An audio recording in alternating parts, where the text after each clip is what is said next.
শুভ দুপুর বন্ধুরা। রবিবার মানেই অনেকটা দেরি হয়ে গেল রান্না করতে করতে।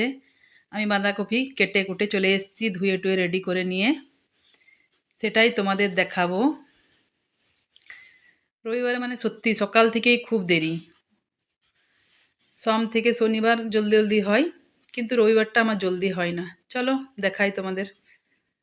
এই যে বাঁধাকপি দিয়ে দিলাম সিদ্ধ করতে।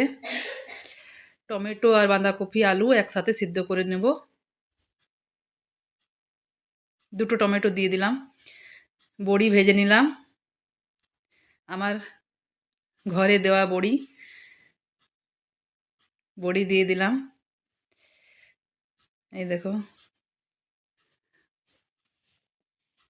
বড়ি ভেজে তুলে রেখে নেব।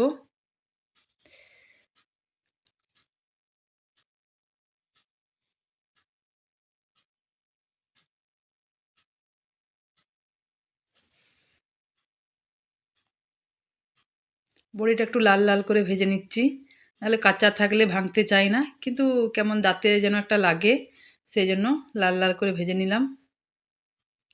অনেকক্ষণ ধরে বড়িটা ভাজলাম। চলো বড়ি কেটে কেড়ে নিই।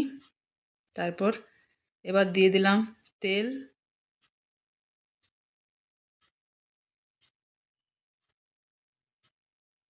পাঁচফোড়ন দিয়ে দিলাম।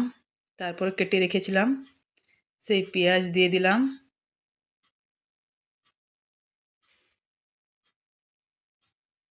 পেঁয়াজটা লাল লাল করে ভেজে নেব।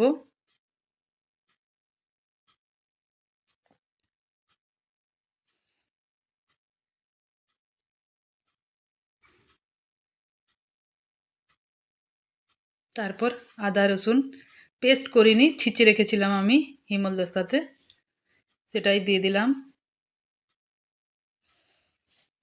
এগুলো সব লাল লাল করে ভেজে নেব। তারপর মশলা দিয়ে দেবো, হলুদ গুঁড়ো, জিরা গুঁড়ো, ধনে গুঁড়ে,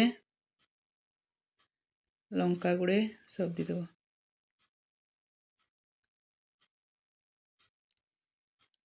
চলো মশলা কষে নিই।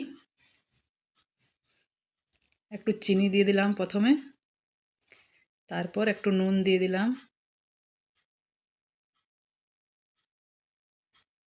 আমি আমার মতো করে রান্না করি, জানি না তোমরা সবাই কেমন বাঁধাকপির তরকারি রান্না করো, আমি তো এরকমই করি। চলো এবার সেদ্ধ করে রাখা বাঁধাকপি দিয়ে দিলাম। টমেটো সিদ্ধ হয়ে গেছে, কত সুন্দর সিদ্ধ হয়ে গেছে দেখো। চলো দিয়ে দিই।